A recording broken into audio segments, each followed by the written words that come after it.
일정 기간 저는 이제 시골에서 자랐기 때문에 한 20년 동안 그 교회를, 시골 교회를 다녔습니다. 우리는 아마 지금 모두 다 시골에는 그렇지만 어떠한 지역 안에서는 그 교회를 다녀야만 됩니다. 다른 교회를 갈 수가 없고, 가면 이제 아주 특별한 경우죠. 그래서 지금까지 저희 시골은, 그 지역은 그 교회만 다니게 되어 있습니다. 이제 이게 시골 교회의 장점과 단점입니다.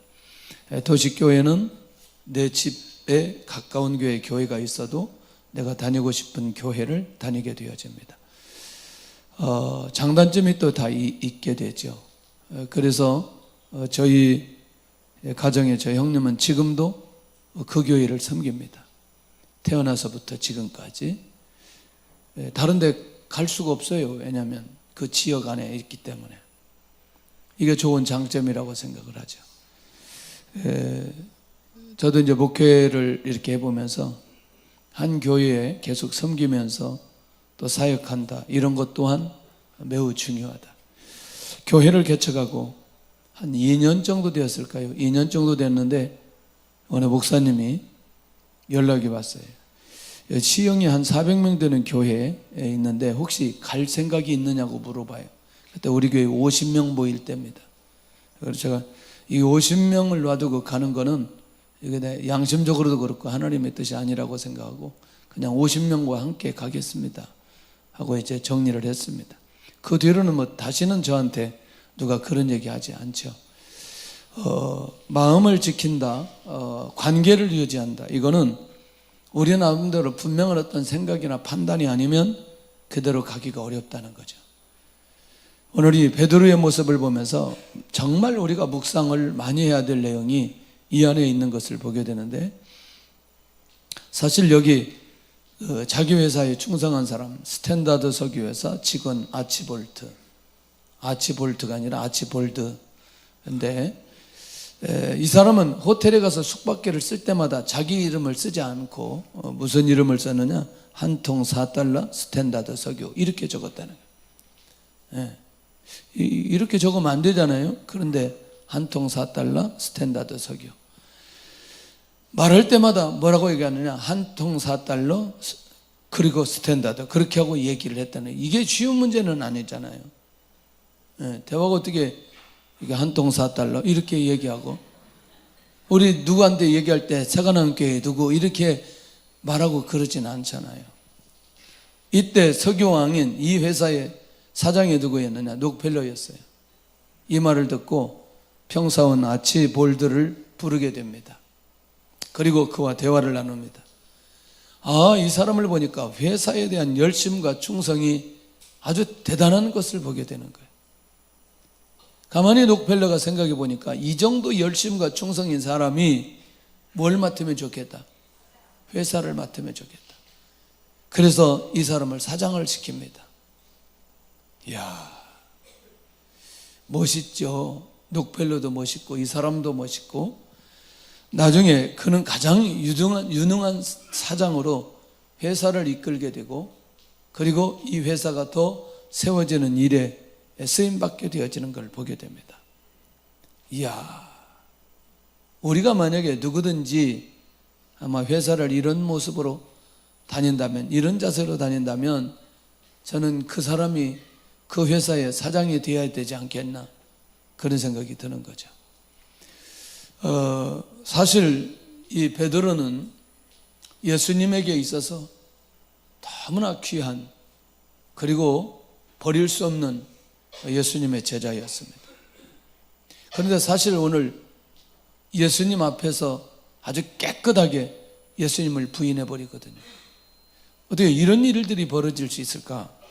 상상할 수 없는 일들이 지금 이제 이 베드로에게 일어나는데, 좀 살펴볼 필요가 있어요. 이 베드로가 어떤 사람이었는지, 지금까지 어떤 모습으로 살았는지. 자, 이게 굉장히 중요하죠. 첫째, 이 베드로에 대한 부르심이 언제 있었는지, 어떻게 있었는지. 예수님의 공생의 사역을 시작할 때 주님께서 부르십니다. 누구를? 베드로. 갈릴리 해변에 다니시다가 두 형제 시몬과 형제 안드레를 부르십니다. 어부의 삶을 살았던 베드로를 이제 주님이 직접, 다른 사람이 아니고 주님이 직접 주님에 의해서 부르심을 받은 사람이 누구냐? 베드로였습니다. 그러면 예수님이 베드로를 부르시는 결정적인 부르시는 목적이 뭐였냐면 내가 너희를 사람을 낚는 어부가 되게 하리라. 전혀 다른 세계로 인도하시는데, 그러니까 영혼 구원을 위한 삶으로 인생의 목적과 방향을 바꾸어 주십니다. 누가 부르시고? 예수님이 부르시고. 누가 바꾸어 주시고? 예수님이 바꾸어 주시고. 할렐루야. 그러니까 주님의 부르심에 의해 자기의 인생의 목적과 방향을 바꾸어 버린 사람이 누구냐? 베드로라는 거죠. 그러니까 베드로에게 있어서 예수님은 너무나 절대적인 분이라는 거예요. 그러면 이 예수님의 부르심에 베드로는 어떻게 결단하느냐 봤더니 전통적인 어부, 그러니까 대대로 내려오는 어부의 삶을 살았다가 가장 중요한, 그에게 있어서 가장 중요한 그물을 던져버리고 주님을 따르게 되어집니다. 반응했다는 얘기죠. 그래서 자기 인생 전체를 이제 고기 잡는 삶으로 살아가지 않고 영혼을 구원하는 일에 삶을 살아가기로 주님의 부르심에 반응하고 따라갔던 사람이 베드로였습니다. 할렐루야. 할렐루야. 그래서 주님의 부르심에 의해 변화된 사람 베드로는 예수님을 부인하면 안 되는 사람이었습니다. 부인해서도 안 되고 부인하려고 하는 마음을 가져도 안 되고, 이게 어떤 상황 속에서도 베드로가 이렇게 가는 건 주님의 뜻이 아니고 하나님의 뜻도 아니라는 사실을 우리에게 분명하게 가르쳐주고 있는 것을 보게 된다는 거죠. 자, 그런 면에서 우리가 놓치지 않아야 될 귀한 사실 하나. 주님을 부인하지 않고 주님을 배반하지 않으려면 특별히 주님의 은혜를 잊어서는 안 되는구나. 두 번째입니다. 경험을 하게 되는데 베드로는 예수님을 통해서 어떤 것을 경험하느냐, 이제 이게 굉장히 또 중요한 부분. 다른 게 아니고 사실은 누가복음 5장에 가서 보면 게네사렛 호숫가에서 주님을 경험하게 됩니다. 밤새도록 고기를 잡습니다. 어부들이 나와서 그물을 씻는 것을 예수님이 보시고 예수님께서 배에 오르셔서 말씀하기 시작합니다. 기가 막힌 말씀을 또 하기 시작하는데, 이때 말씀이 끝나고 난 이후에 오늘 이 놀라운 상황을 일으키기 위해서 주님이 한 말씀 또 던집니다. 그러니까 이 말은, 지금 이 상황은, 이 말이 무슨 말이냐면 부르심에 쉽게 결단할 수 없을 만큼 자기 삶에 충실했던 베드로다. 이 말은 뭐냐면 고기 잡는 일에 집중하고 고기 잡는 일에 헌신하고 열정적이었기 때문에 결국 다른 것도 쉽게 결정하기가 어렵지만, 지금 그 상황에, 그 현장에 누가 오셔서, 예수님이 오셔서 뭐 하시고 말씀하시고, 그리고 예수님이 누구인지를 경험하게 하는데, 양육하고 난 이후에 예수님이 한 말씀 던집니다. 깊은 데로 가서 그물을 내려 고기를 잡으라. 어디에 가서? 갈릴리가 호수예요, 바닷가예요? 혹시 바다라고 나온 데도 있어요? 호숫가입니다, 호숫가. 길이 한 4km, 넓이 한 4km, 길이 한 22km 정도. 이게 자세한 건 모르겠는데 대충 그렇게. 그러니까 이쪽에서 저쪽 끝이 보여요. 이쪽에서 이쪽 끝이 보여요. 그러니까 이 말은 누구에게 익숙해져 있다? 베드로에게 익숙해졌다는 거죠. 어디 가면 고기가 있을지 없을지 너무너무 잘 알고 있는 사람이 누구이다? 베드로이다는 거예요. 그런데 베드로가 말씀에 의지하여 내가 그물을 내리리다. 자, 이 말이 뭐냐면 상당히 중요한 의미가 있어요.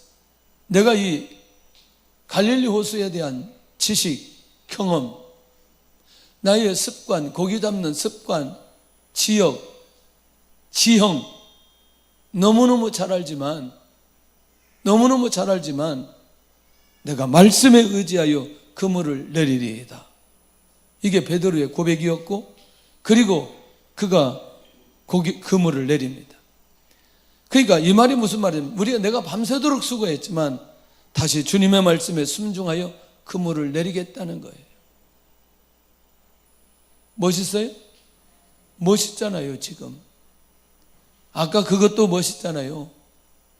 고기 잡는 어부를 부르실 때 그물을 버려두고 예수님을 쫓아왔던 베드로. 자, 지금 고기를 밤새도록 잡았지만 잡지 못하고 있을 때 주님의 말씀에 의해서 그물을 내리는 어부가 자기의 전문인데 자기의 생각을 내려놓고 주님의 뜻을 따르는 이 베드로의 모습을 보게 된다는 거예요. 예수님의 말씀대로 그물을 내렸을 때 일어난 결과는 뭐냐? 고기가 너무나 많아 그물이 찢어지는 상황까지 벌어지게 됩니다. 얼마나 고기가 많았기에 그물이 찢어지지는 않지만 찢어지는 상황까지, 찢어져 버리면 다 고기 나가버리니까 나가지는 않고 찢어질 정도까지 고기가 많았다는 거죠. 자기들 힘으로 할 수 없으니 동무들에게 손짓해서 도와달라고 그 요청해서 함께 그물을 올릴 수 있는 상황까지 가버리게 된 겁니다. 많이 잡았다, 적게 잡았다, 많이 잡았다. 누가 이렇게 잡게 했다? 예수님이 잡게 했다.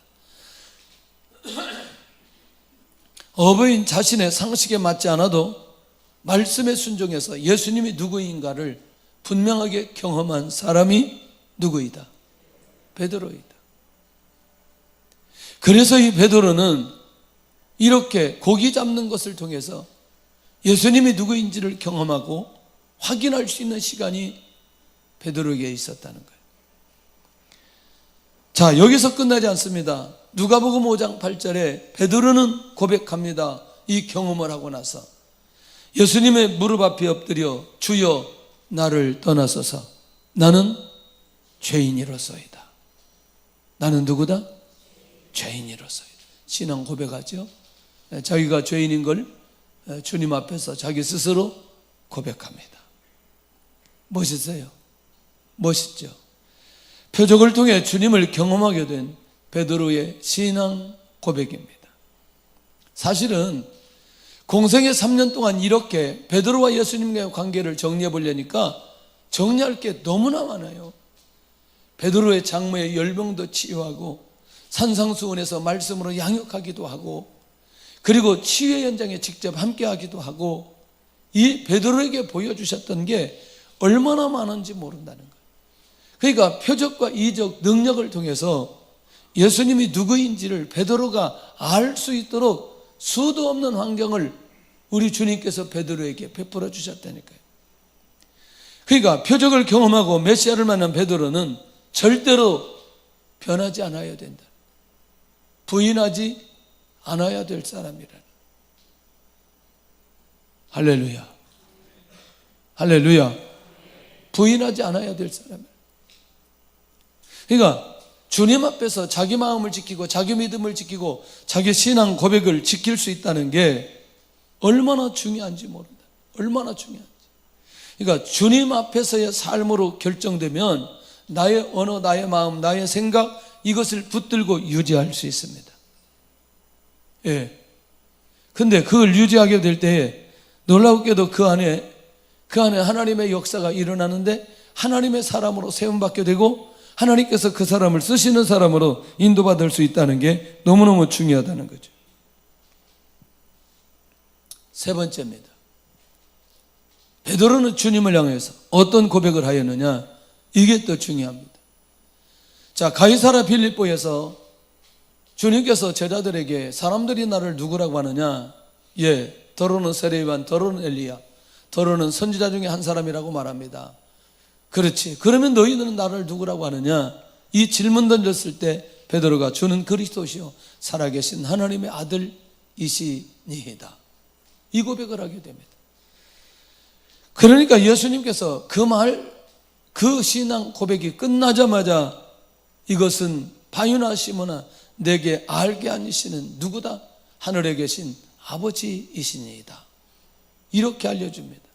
그러나 중요한 건 하나님께서 그렇게 알려주심으로 인해 주님께 신앙 고백을 했기 때문에 자기 의지는 안 했지만 자기 이성을 가지고 그렇게 고백했기 때문에 절대로 이 베드로는 예수님을 부인해서는 안 되는 사람이라는 신앙 고백 이후에 주님께서 베드로에게 약속해 주신 게 있습니다.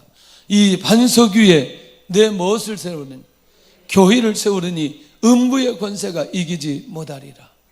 와, 더 중요한 건 천국 열쇠를 내게 주리니 네가 땅에서도 매면 하늘에서도 매고 네가 땅에서 풀리면 하늘에서도 풀리리라. 맺고 푸는, 풀고 맺는 특권을 누구에게 주셨다? 베드로에게 주셨다.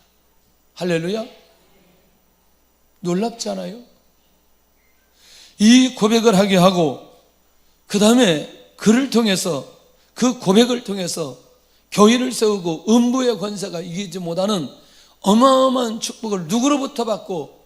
예수님으로부터 받고 천국 열쇠, 풀고 맺는 이 특권까지 주님으로부터 축복을 받은 베드로, 지금껏 이후로 아무런 상황이 벌어지지 않아도 이 베드로는 예수님을 부인하면 안 되는 사람인 거예요.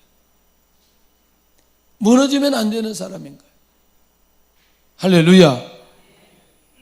할렐루야. 할렐루야. 아니, 자꾸 하는 건 자꾸 이 속에서 막 말이 나와요. 말이 나와요. 왜 가정을 못 지키지? 왜 교회를 못 지키지? 왜 나라를 못 지키지? 왜 직장을 못 지키지? 왜 사업장을 못 지키지? 왜 사람의 관계 오래가지 못하지? 뭐 이게 막 이 안에서 막 밀려나와가지고 할렐루야 할렐루야 막 그랬어요. 친구도 너무나 자주 바꾸는 사람이 있어요. 친구도 너무나 자주 바꿔. 자주 바꿔요? 안 바꿔요? 예. 만날 사람이 없어서 안 바꾸는 거죠. 교회 자주 바꿔요? 여기 왔으면 여기서 다 죽으세요. 가지 말고 여기서 다 죽어요, 그냥. 여기서 다 죽어. 여기서 다 천국 가요. 내가 다 장례식 다 할 테니까. 자, 자꾸 이런 말이 밀려나요. 자꾸 밀려나와요. 왜 대한민국에 살면서 대한민국을 저주해요? 왜 대한민국 험담해요? 이 나라에 살면서 우리 얼굴에 왜 침을 뱉느냐고요? 우리 이 나라 살면서 혜택 받아요, 안 받아요? 얼마나 많이 받고 있어요, 지금. 그 나라를 왜 욕하냐고요?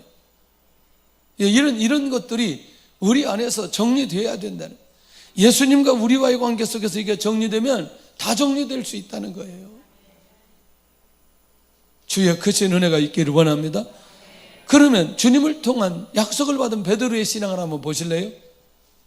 예수님께서 죽으시고 3일 만에 살아나야겠다고 주님이 이렇게 말씀하셔요. 그러니까 주여 그리하지 마시고 이 일이 결코 주께 미치지 않으리이다. 뭔 소리 지금?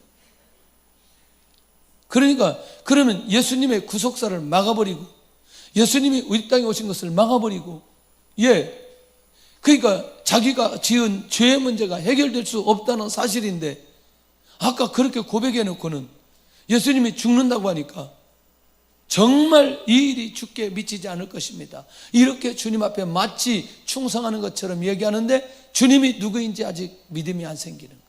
보여지지 않는 거예요. 보여지지 않는 거예요. 할렐루야. 정말 놓치지 않기를 바랍니다.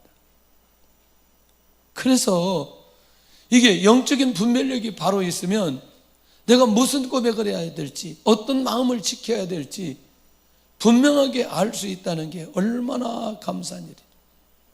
얼마나 감사한 일이에요. 자, 자신의 고백과 주님이 당할 것을 들은 베드로는 절대로 변하지 않아야 될 사람이라는, 변하지 않아야 될 사람. 주님 앞에서 그렇게 신앙 고백을 하고 주님 앞에 그렇게 축복을 받고, 그리고 주님의 메시지를 직접 들었던 베드로, 주님이 어떤 모습을 보여줘도 절대로 주님을 배반하거나 주님을 버리거나 주님과 상관없이 살아서는 안 된다는 것을 우리에게 가르쳐주고 있는 것 아니냐. 할렐루야. 네. 할렐루야. 정말 이 자녀들과 부모님들 관계 속에서 안 좋은 사람들, 왜 자녀들과 부모님과의 관계가 안 좋을까? 부모님의 은혜를 모르니까 안 좋은 거예요. 모르니까 안 좋은 거예요. 정말 그런 자식들은 꼭 나중에 그 깨닫게 하시더라고요. 부모님의 은혜를 안 잊어버려야 돼요. 여러분. 효도들 잘하고 있어요? 내가 물어봤어요. 잘하고 있냐고. 에? 다른 사람도 아니고 부모님과의 관계가, 이게 주님과의 관계가 유지되면 부모님의 관계를 잘 할 수 있거든요. 저는 부모님 얘기를 하려고 하지 않아요 지금. 근데 이 얘기가 나왔어요 지금. 혹시라도 우리 안에서 부모님의 관계가 잘못된 관계로 지금 흘러가고 있는 사람이라면 제자리로 가야 돼요. 제자리로. 왜? 부모님을 통해서 내가 받은 은혜가 너무나 많은데 에? 그 부모님에 대해서 불효를 한다? 이해할 수 없는 일이죠. 부모님이 나를 저주한다 그래도, 주님이 술을 마시고 날마다 나를 때린다 그래도 부모님과 나와의 관계는 절대로 바뀌어지지 않을 것인데, 아멘을 안 하는데 아멘을 해야 돼요. 정말이에요. 왜? 얼마 전에 저는 너무나 충격적인 사건을 들었어요. 우리 교회에 나오셨던 어르신인데 성탄절 때 선물 나눠주시다가 감동돼가지고 우리 교회에 나오셨어요. 그리고 저기 오피스텔에서 방 한 칸 가지고 겨우 사시는데 이분이 소천했어요. 이게 이제 혼자 있기 때문에 독거노인으로 시에서 연결돼서 아들이 용인에 사는데 연락하는데 거절해버리는 거예요. 오지도 않고. 이 보니까 교회 오실 때마다 다 여름에 모시옷 입고 모자 딱 쓰고, 이 옛날에 나름대로 이렇게 살아셨던 분이더라고요. 그렇게 오실 수 있는 분이 아니거든요. 진짜 내가 쫓아가고 싶더라고요. 진짜 가만두고 싶지 않더라고요. 그런 사람들은 가만두면 안 되는 거예요. 그러니까 제가 목사지만 뭔가 용서할 게 있고 용서하지 못할 게 있고, 야, 어떻게 부모님에 대해서 그렇게 할 수 있나? 그러니까 이게 예수님을 믿는 사람들이 혹시 그런 마음이나 그런 자세로 가버린다면 주님 앞에서도 주님을 부인하고 가버릴 수 있는 가능성이 매우 많이 있다는 거예요. 불효하는 사람들을 오늘 좋은 말 할 때 회복하시기를 바랍니다. 회복하세요. 진짜예요. 거기서부터 출발하면 정말 비밀 하나 있는데, 하나님의 축복의 통로가 교회를 통해서 있습니다. 하나님의 축복의 통로가 가정을 통해서 있습니다. 예, 우리 부모님이 나보다 훨씬 더 생각이나 언어나 이런 것들을 쓰지 못한다 할지라도 그 부모님을 무시하는 것, 하나님을 무시하는 것과 똑같다는 걸 기억하셔야 돼요. 예, 이게 정말 중요한 삶인데, 이 기본적인 삶이 전부 다 연결되어 있어요. 회사에 가면 상사, 나라에 가면 지도자, 교회 가면 목회자, 이게 전부 다 연결되어 있어요. 그러니까 주님과 우리와의 관계가 살아있어야 정말 그 자리를, 그 마음을, 그 언어를 지킬 수 있다는 걸 우리가 잊어서는 안 된다는 거예요. 자, 조금 더 가볼게요. 네 번째, 목격을 하는데요. 베드로는 어디에서 무엇을 목격하느냐? 베드로와 주제자가 올라가는 곳이면 변화산상이에요. 베드로, 야고보, 요한 따로 산에, 높은 산에 올라가게 되는데 주님의 얼굴이 갑자기 해같이 변형되어 옷이 빛과 같이 휘어짐을 보게 됩니다. 자, 누가 변화되는 걸 보게 되는 거죠? 예수님이 변화되는 것을 보게 돼요. 대표적인 사람 베드로. 그런데 그때 모세와 엘리야와 세상의 구약시대 사람이 예수님과 더불어 대화하기 시작하는 거예요. 율법의 대표 모세, 선지자의 대표 엘리야, 그리고 예수님 세 분이 대화하는 것을 직접 목격하게 되는 거예요. 이야, 그러면 이 사건은 뭐죠? 예수님이 메시아인 걸 보여주는 거 아니겠어요? 그런데 베드로가 여기 있는 것이 좋사오니 초막 셋을 짓고 여기 하나는 모세, 하나는 엘리야, 하나는 예수님 걸로 그렇게 하면 어떻겠냐고. 너무나 열정이 과해서 말을 하다 보면 이렇게 실수도 막 하고, 마치 자기는 충성한다고 얘기하지만 지금 그런 의미는 아니잖아요. 예수님이 누구인지를 믿도록 하기 위해 그 놀라운 표적도 보여줬는데, 할렐루야, 그런 표적을 보여줬는데, 지금 또 예수님이 이렇게 엄청난 변화도 또 보여주는데, 자, 그리고 그렇게 신앙 고백까지 했던 이 베드로, 그러면 이 역사 현장에 베드로가 들었던 말씀이 뭐냐? 갑자기 하늘에서 이는 내 사랑하는 아들이요 내 기뻐하는 자니 너희는 그의 말을 들으라. 궁극적으로 이 말은 예수님이 누구라는 거예요? 메시아라는 거예요. 메시아라.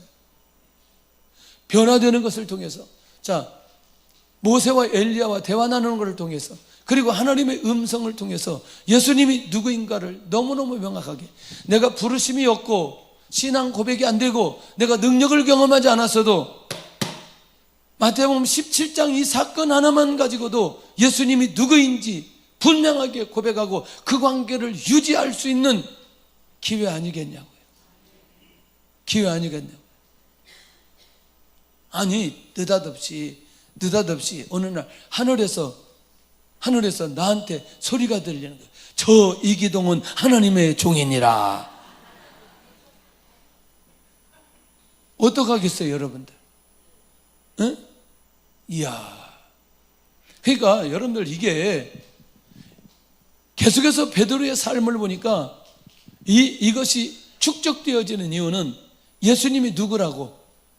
메시아라고, 구속사를 위해서 이 땅에 오셨다고, 이걸 계속해서 얘기해 주고 있는 거죠. 맞나요, 이 말? 예. 그러니까 은혜를 봐도, 역사가 일어나도, 기적이 일어나도, 내가 회복이 되어도, 내가 어떤 상황이 되어도 이 믿음을 축적하기 위해서, 변하지 않도록 하기 위해서 끊임없이 보여주는 거라는 거예요. 자신들이 심히 두려워하는 상황 속에서 하나님의 말씀까지 듣게 되어지는 이 상황이 누구에게 벌어지느냐? 베드로에게 벌어진 거예요. 자, 환난이 심해도, 혹시 재정적인 건강에, 관계에 이런 환난이 심해도 내가 주님으로부터 받은 은혜 있어요, 없어요? 있어요? 예. 얼마나 있어요? 많이 있죠. 근데 뭐가 심하면, 환난이 심하면 이 받은 은혜가 약화되는 경우가 있어요. 근데 진짜 믿음이 있는 사람은 환난이 아무리 심해도 주님과 나와의 관계가 문제가 되지 않는 거예요. 할렐루야. 예, 이게 신앙인이 가지고 있는 놀라운 비밀과 자세여야 돼요. 정말 죄송합니다. 우리는 그렇지 않은데 내가 그 얘기하는데 혹시 죄송해요. 나는 복을 주셔야, 나는 뭔가 내가 명예를 얻어야, 나는 뭔가 성공을 해야 내가 주님과의 관계를 유지하고 내가 주님의 은혜를 잊지 않고 내가 살겠는데, 이런 것들은 하나도 없고 나에게 환난과 고난만 끊임없이 있는데, 끊임없이 카니발 0216 빨리 이동 주차 바랍니다. 자, 그러니까 그런 면에서 우리가 어떤 상황 속에서도 정말 그 관계를 유지하려면 뭘 기억해야 된다? 은혜를 기억해야 된다. 은혜를 기억해야 된다. 아, 정말 이거 할 얘기가 너무너무 많아요. 너무너무 할 얘기가 많아요. 자, 우리 그러면 안 돼요. 그러면 안 되는 게 뭐냐면, 이제 한 가지, 이건 디테일하겠지, 뭐 지나가면서 얘기하는데, 이제 이렇게 막 은혜를 받고 막 교회를 통해서 은혜 받고 그러는데, 목사가 무슨 말 한마디 했다고, 뭐 실수했다고 교회 옮겨버린다. 야, 이거 정말 나는 사명 따라, 은혜 따라, 또 말씀이 은혜가 안 돼가지고 가는 건 할렐루야, 그런 거는 뭐 얼마든지 있을 수 있다고 생각해요. 아무래도 말씀이 안 들려. 왜냐하면 자기 귀에 들리는 말씀이 있을 수 있거든요. 그런데 그 어떤 단순한 실수 하나, 받은 은혜와 하나님의 역사가 일어나는 게 수도 없는데 단순한 거 하나 때문에 교회 옮겨버려요. 정말 우리 성숙할 수 있기를 바랍니다. 할렐루야. 무슨 말인지 이해되시죠? 제 말. 그러니까 이 말은 저하고 연결시키는 게 아니고 주님과 나와 연결시켜 보자는 거죠. 어떻게? 받은 은혜가 너무너무 많은데 내가 예수님을 믿는 것 때문에 너무나 고난과 환난이 심해. 내가 예수님 믿으면 안 되겠구나. 예수님 관계 나와 끊어버려야 되겠구나. 그런 모습으로 가면 안 된다는 걸 기억해야 될 필요가 있다는 거예요. 할렐루야. 그러니 지금 이 예수님 앞에서 부르심을 받고 경험을 하고 신앙 고백을 하고 이 어마어마한 것을 목격했는 이 베드로는 예수님 부인하면 안 되는 거예요. 예수님 앞에 무너지면 안 되는 거예요. 이거는. 할렐루야. 자, 예수님의 변화와 선지자들의 대화와 하나님의 음성을 듣는 베드로는 절대로 변해서는 안 되는 사람이라는 거예요. 끝까지 자기 마음을 지키고 자기 마음을 붙들고 신앙 고백을 그대로 하고 주님의 관계를 유지해야 되는 사람이라는 거예요. 역시 베드로도 사람이라는 게 보여지는데, 다섯 번째는 부인입니다. 어떻게 예수님을 부인하는지, 누구에게 부인하는지. 제자들은 도망갔지만 베드로 끝까지 따라갑니다. 그런데 그것도 무슨 군사에게 아니고 죽이려고 하는 사람이 아니라 문을 지키는 여종에게 예수님을 부인해 버린다는 거예요. 17절 한번 보겠습니다. 시작. 문 지키는 여종이 베드로에게 말하되 너도 이 사람의 제자 중 하나가 아니냐 하니 그가 말하되 나는 아니라 하고. 자, 25절 시작. 시몬 베드로가 가서 불을 쬐더니 사람들이 묻되 너도 그 제자 중 하나가 아니냐? 베드로가 부인하여 이르되 나는 아니라 하니. 또 하나 또 있어요. 대상 중 하나는 또 있는데 나는 맹세하여 또 아니야. 뭐 맹세까지 해. 맹세는. 그러니까 이 사람들이 예수님을 베드로를 죽이는 사람들이다 아니다? 아니다. 예. 어떠세요? 예수님이 십자가에 못 박히기 위해 이들에게 붙들려 가고 힘없이 무너지는 그 모습이 초라해요? 아니면 이 여종 앞에서 예수님을 부인하는 베드로가 초라해요? 베드로가 훨씬 더 초라해 보이는 거예요. 훨씬 더 초라해 보여요. 할렐루야. 그러니 우리가 어떤 상황, 어떤 환경 속에 들어간다 할지라도 예수님을 부인하지 않고 인정하고 고백할 수 있는 이 고백이, 이 신앙이 얼마나 중요한지. 베드로 너무나 초라하게 보이는 거예요. 그러니까 우리가 주님 앞에서, 사람들 앞에서 우리가 가지고 있는 그 자리를 놓쳐버렸을 때, 신앙 고백을 왜곡해서 해버렸을 때 너무나 초라하게 보여진다. 너무나 초라하게 보여요. 부르심과 수많은 경험을 했던 베드로의 이 무너지는 모습을 잘 살펴볼 필요가 있다는 거예요. 할렐루야. 자, 베드로의 이 배반은 어떤 것을 기억하지 못하고 있느냐? 마태복음 26장 34절에 오늘 밤 닭울기 전에 내가 3번 나를 부인하리라 라고 하는 이 말씀을 기억하지 못한 거예요. 말씀이 들려지지 않았다는 거예요. 3년 동안 주님에게 양육받은 베드로의 귀에 주의 말씀이 그대로 들리지 않았다는 게 너무너무 중요했다. 들려지기도 하고 볼 수도 있죠, 지금. 왜냐하면 신구약 66권이 기록되어 있기 때문에. 그러니까 어떤 형태로든지 뭐 할 수 있다? 들을 수 있다. 그리고 뭐 할 수 있다? 볼 수 있다는 거예요. 이 사람이 진짜 예수님 배반하지 않고 하나님의 인도 받아갈 수 있는데, 지난번에 제가 찬양을 얘기할 때 아침에 그런 얘기한 것 같아요. 새벽에 뭐 얘기했느냐? 제가 이 찬양에 대해서 별로 그렇게 관심이 없을 때 빛과 소금 잡지 하나를 보고 제가 그걸 읽다가 경배와 찬양의 기사가 나왔어요. 그런데 나온 내용이 이런 거였어요. 왜 이 찬양이 역동적이고 은혜가 있고 역사가 일어나는지에 대한 내용이었어요. 그런데 그 내용 중에 딱 제 안에 눈에 들어왔던 게 6시에 그 찬양이 시작되면 2시에 이 팀들이 모여서 4시까지 기도하고 4시부터 준비해서 6시에 찬양하는 내용이었어요. 그녀는 궁금했어요. 보통 이 사람들이 모일 때 모이는 숫자가 200명이었어요. 준비하는 팀이, 찬양하는 팀, 모든 악기 팀들이. 저는 관심 있어서 그냥 한번 가봤어요. 내가 한 번은 가보리라. 근데 오래 가고 싶은 마음은 없었어요. 그냥 어떻게 하는지 구경하고 싶어서 갔어요. 구경하고 싶어요. 근데 저한테는 그 기사가 정말 하나님께서 저에게 주신 기가 막힌 기사였어요. 어떤 면에서 제 평생에 목회하는데 찬양의 눈을 열려주는 결정적 현장으로 저를 인도해 주셨어요. 정말 너무너무 감사했어요. 그래서 가서 찬양하면서 정말 은혜를 받고 나중에는 성가대실까지 오게 되었어요.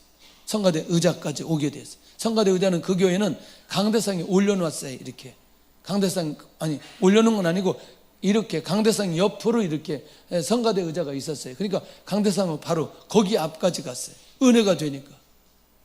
이게 굉장히 저한테는 목회하는데 얼마나 도움이 됐는지 궁금했어요. 1집에서 15집까지 CD가 나왔는데, 테이프가 나오는데 그 다음에는 안 나오는 거예요. 너무너무 궁금했어요. 아무리 기다려도 안 나와요. 전주대학교 갔더니 김문택 교수님이 처음에 여기 학과장이었고 지금은 이제 전체를 담당하는 분인데 물어봤어요. 교수님, 왜 그때 경배 찬양할 때 그분이 엔지니어여서 물어봤어요. 왜 그렇게 됐냐고 물어봤더니 딱 한마디 하시더라고요.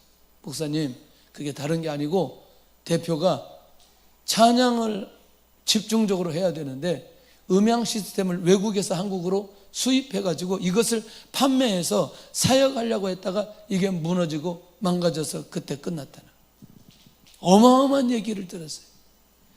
그때 만약 계속 갔다면 한국 교회가 조금 더 변화가 있었을 거예요. 네. 어떻게 하나님의 음성을 들었는지 몰라도 그때 정말 계속해서 살아나야 되는데 다른 얘기를 듣고 거기에 집중하는 순간부터 자, 뭐에 갔어요 지금? 뭘로 갔어요? 돈으로 간 거죠. 물론 이것 가지고 사업한다고 사역한다고 했지만 하나님께서는 뭘 원하셨느냐? 지속적인 찬양을 원하셨어요. 할렐루야. 그러니까 우리가 하나님의 음성이 들려지고 하나님의 인도 받아갈 때 어떤 일이 벌어지느냐? 변하지 않고 그 자리에 서 있을 수 있다. 그러니 낮에 누구의 음성이 들려야 된다? 예수님의 음성이 말씀이 내 귀에 들려져 있으면 절대로 뭐하지 않는다? 변하지 않는다. 변하지 않는다. 할렐루야. 하나님의 음성을 듣지 못하면 베드로처럼 배반하게 되는데, 근데 중요한 건 이렇게 배반해 놓으면 이 예수님 부인이라고 양심의 가책을 느껴야 되는데 양심의 가책을 못 느끼는 게 부르심 사명보다 자신의 저 생명이 중요했던 베드로 뭐 했어요? 시몬 베드로 가서 불을 쬐더니 불을 쬐? 거기서 가서 불을 쬐 이게? 에? 이게 이 18절도 불을 피우고 서서 쬐니 베드로도 함께 서서 쬐더라. 계속 불 쬐는 것만 계속 나와. 뭐 해놓고 예수님 부인해놓고. 그러니까 이 말은 양심의 가책을 느껴야 지금 회복되어지는데 양심의 가책을 전혀 느끼지 못하는. 그러니까 예수님의 구속사를 더 중요하게 생각하지 못했던 나약한 믿음 때문에 결국 부인해버리고 이 양심의 가책도 느끼지 못하고 지금 서 있는 이 베드로의 모습을 볼 수 있다는 거죠. 자, 하석들과 섞여 있습니다. 이렇게 보면은 꼭 같이 이 사람들과 같이 예수님을 죽이는 일에 가담하는 사람처럼 보여져 버리는 거예요. 보여져 버리는. 그러니 이게 자기 마음, 자기 언어, 자기 생각, 이걸 자기 행동을 지키는 게 얼마나 중요한지 모릅니다. 얼마나 중요한지. 할렐루야. 저는 자랑스럽게 성도들에게 이야기하고 싶은 게 한 가지 있어요. 제가 한 8년 정도 교육전도사 사역을 했는데 저희 교회 목사님 얘기를 밖에서 한 적이 거의 없는 것 같아요. 근데 할 얘기가 너무나 많았어요. 할 얘기가 너무나 많았는데 하면 안 된다고 생각해요. 제 개인적으로. 내가 이 교회에서 이 목사님을 섬기고 내가 이 목사님께 순종하는 거라면 내가 끝까지 지켜야 된다. 그런 생각을 했던 거죠. 여러분들이 상상하는 것보다 훨씬 더 엄청난 목사님을 섬겼어요. 강대상에서 제가 얘기할 수 없을 정도의 그런 목사님도 섬겼어요. 그리고 그런 문제들을 제가 다 해결을 했어요. 그리고 딱 마지막에 해결하고 목사님한테 조용히 제가 사임하겠다고 얘기했어요. 근데 목사님이 저를 잡더라고요. 목사님은 딱 마지막에 이 얘기했습니다. 목사님 여기 고생 많이 하셨잖아요. 저도 고생한 걸 성도들이 알잖아요. 앞으로 목사님이 사역하셔야 됩니다. 리더십이 같이 있으면 안 됩니다. 제가 그게 28살에 목사님한테 얘기한 내용이에요. 목사님이 알았다고. 그리고 근데 그 교회에 1년 동안 제가 사례를 받지 않고 사역을 했어요. 그렇지만 제가 대놓고 지나고 나서도 단 한 번도 그 얘기 해본 적이 없는 것 같아요. 그게 제가 지켜야 될 자세라고 저는 생각했어요. 하나님의 은혜였다고 생각합니다. 그것이 뭐냐? 교회를 세우기 위한 하나님의 은혜였다. 우리가 예수님을 믿는데 예수님 앞에서 나의 언어나 나의 생각이나 나의 행동이 주님과 상관없는 모습으로 가버리면 안 된다는 거죠. 그것 또한 예수님을 부인하는 모습 아니겠나? 그러면 우리가 그리스도인들이 예수님을 배반하는 결정적인 이유는 뭐냐? 복음보다 재물을 선택할 때 예수님을 부인해버리는 상황들이 벌어질 수 있어요. 이 말은 설명을 많이 해야 되는데 제가 설명을 많이 하지 않아도 사실 우리 안에서 충분히 느낄 수 있는 것들 아니겠냐. 할렐루야. 예, 그때가 있어요. 그때, 그 결정적일 때 내가 복음과 예수님과 돈을 선택할 때 내가 정말 예수님을 선택해야 되는데 돈을 선택해야 될 때가 있을 때가 있어요. 두 번째는 사명보다 자신의 성공을 먼저 선택할 때 결국에는 나도 모르게 예수님을 배반해버리는 그런 상황이 벌어질 수 있다는 거예요. 중국 가기 전입니다. 중국에 단기 선교를 가는데 한 청년이 중국 간다는 거예요. 그때 이 친구가 총신대 시험을 보고 그 기간, 우리가 가는 그 기간에 면접이 있는 거예요. 그러니까 중국 가는 거예요. 학교에다 연락을 했어요. 제가 단기 선교 가기 때문에 제가 면접을 좀 갔다 와서 보면 안 되겠냐고 연락하고, 그러니까 그 교수님이 그랬대요. 학교에서 뭐가 중요한지 잘 모른다고. 내가 그래서 뭐가 중요한지 그 사람이 잘 모른다고 그랬어요. 그래서 가버렸어요. 갔다 오고 나서 학교 됐을까요? 떨어졌을까요? 에? 떨어졌을까요? 됐을까요? 됐다니까. 떨어졌어도 감사한 일이고 되었어도 감사한 일이고. 에?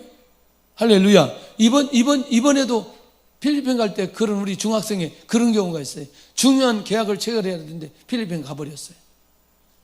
여러분, 이게 무슨 일인지 우리의 현실 속에 그렇게 갈 수 있다는, 이거는 결단할 수 있다는 건 굉장히 중요한 일이에요. 내 삶의 모습으로 보여줄 수 있다는 게 얼마나 귀한 일인지. 할렐루야. 그러니 사명보다 성공을 선택하면 나도 모르게 주님을 부인해버리는 상황까지 가버릴 수 있다니까요. 자, 그 다음에 세 번째는 고난보다 축복을 먼저 선택하기 때문에 좋기는 한데 고난도에 영광이 있다는 건 알겠는데 지금 너무나 감당하기 어려워. 쉽지 않아. 우리도 모르게 축복을 선택했는데 나중에 지나고 나서 보니까 그게 축복이 아닌 거예요. 그게 축복이 아닌 거예요. 그러니까 정말 내가 주님을 선택하고 주님 앞에서 내가 깨어 있어야 될 그때 그걸 놓치지 않고 그 자리에 서 있다, 놀라운 일이 벌어지죠. 네 번째는 헌신보다 안정된 생활을 먼저 선택하기 때문에 헌신하려니까 너무나 힘들어요. 이거 정말 안정된 생활이 뭘까? 이것도요 디테일하게 설명할 게 너무나 많아요. 근데 이게 다 우리의 삶과 다 연결되어 있어요. 다 연결되어 있어요. 그러니까 지금 생각해 보니까 저는 너무나 감사한 거죠. 왜냐하면 목회할 때 오는 고난 때문에 다른 고난은 거의 없어요. 그리고 그렇게 막 고난스럽다 그렇지 않아요. 저처럼 행복하게 목회하는 사람 어디 있어요? 그러나 고난이 오면 그걸 붙들고 하나님 앞에 신음하고 기도하고 엎드리니까 주님이 외면하시지 않더라고요. 외면하시지 않더라고요. 제가요, 기가 막힌 거 어젯밤에 보았어요. 부천 세종병원에서 서울대 대학병원까지 아이 하나가 이게 심장이 뛰지 않아가지고 이 사설 응급차를 운영하는 친구가 경찰서에 문자를 하나 보낸 거죠. 지금 이렇게 이런 상황인데 좀 안내 좀 할 수 있냐고. 가보니까 1시간 30분 걸린다는 거예요. 얘가 지금 빨리 가야 되는데, 근데 그래 딱 나가보니까 그 경찰차가 와 있는 거예요. 이제 앞에서 이제 부천 세종병원에서 막 갑니다. 근데 이 차는 자기 지역을 떠나면 안 된다는 거예요, 이 차는. 그러니까 바로 오토바이, 우리 교통 오토바이 멋있는 거 있잖아요. 하이바 딱 쓰고 세대가 딱 나오는 거예요. 이 세대가 그걸 그대로 자기 차에서 지금 찍은 거예요. 자기 차에서 찍었는데 이 세 사람이 계속해서 앞에 가고 맞고 앞에 가고 맞고 계속해서 가는데 이제 서울 들어오니까 그 경기도에 있는 경찰관들이 잘 모르니까 다시 서울 결창성에서 두 사람이 붙어가지고 5명이 이 차를 인도해 가는 거예요. 몇 분 걸렸을까요? 39분 30초. 세종병원에서 서울대학병원까지. 그 40분가량을 그걸 찍었어요. 근데 제가 그 한문철? 그 사람이 지금 이제 그걸 이제 계속 얘기하는 거예요. 얘기도 잘하더라고, 이 사람이.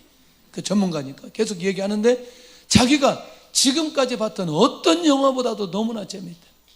너무나 재밌다. 압권이 뭐였냐면 광화문 딱 지나가는데 우측으로 가면은 창경원 가는데 그쪽 그 파고다 공원 그쪽으로 가는데 차가 다 막혀버린 거예요. 우측으로 가는데. 근데 이미 왼쪽에서 오는 차량을 저쪽에서 다 막아가지고 이 맞은편 중앙선 넘어서 차가 가도록 한다. 차가 한 대도 못 오게 다 막고 있는 거예요. 어린 아이 살리려고. 멋있어요, 멋있잖아요. 너무나 멋있어요. 그런데 아침에 와서 기도를 하는데 무슨 마음을 주냐면 하나님께서 저의 삶을, 우리의 삶을 내가 보이지 않는 환경 속에서 이렇게 인도해 주신다 라고 하는 것을 느끼게 해 주시는 거예요. 우리가 지금까지 살며 주님의 은혜 속에서 왔던 것은 어쩌면 내가 하나님 앞에 드려지는 헌신보다도 이미 나에게 주신 은혜는 내가 드려지는 그 작은 헌신에 비교되지 않을 수많은 은혜들이 우리에게 주어져 있다. 그 주님을 배반하면 안 된다는 거예요. 할렐루야. 그러니까 말씀보다 자신의 경험이나 지식이나 생각을 먼저 선택하기 때문에 예수님을 쉽게 배반하는 경우들이 있을 수 있다는 거예요. 결국 뭐냐? 예수님보다 이성을 통한 쾌락을 먼저 선택하는 거지. 이 말이 이해되나요? 무슨 말인지. 특별히 청소년들, 이성이 좋아요 안 좋아요? 우리 다 경험했잖아요. 청소년들은 좀 이해가 되겠어요. 다 세월을 살았는데 다 이맛저맛 다 봤는데 또 이성의 쾌락에 빠져가지고. 여러분들 이게 잘 알고 살아야 된다니까요. 왜냐하면 사람을 만났을 때 느끼는 그 쾌감, 그 느낌, 그 뭐라 그래요, 이게 나오는 거를. 도파민, 그렇지. 도파민 수준이 있어. 도파민 너무나 수준이 있어. 이게 사람을 만나고 결혼하고 제자리 가면 도파민이 안 나온대요. 정상으로 갔기 때문에. 이게 사람들은 항상 여자들이나 남자들은 옛날에 그 시절 그거 생각하는데 평생 절대로 안 나온다고. 그러니까 그것을 생각하면서 어디로 가느냐? 이성의 쾌락을 생각하는 경우들이 있다는. 좋은 말로 할 때 내려놔야 돼. 그것도 역시 시간이 지나면 제자리로 돌아온다. 그러니 예수님을 배반하고 다른 것을 선택할 수 있는 가능성이, 이런 것들이 우리 삶 속에 너무나 많이 있다. 깨어있기를 원합니다. 할렐루야. 나는 언제나 주님을 놓치지 않고 함께하고 있는가? 나도 베드로처럼 주님의 부르심을 경험했는가? 나는 부르심 위에 어떤 상황에서 주님을 외면했었는가? 나는 이제 어떤 상황에서도 주님을 향한 신앙을 지키겠는가? 내가 베드로처럼 무너지는 때는 언제, 무엇 때문이었는가? 무너지지 않기를 바랍니다. 우리 찬양하면서 예물을 드는 시간 갖겠습니다.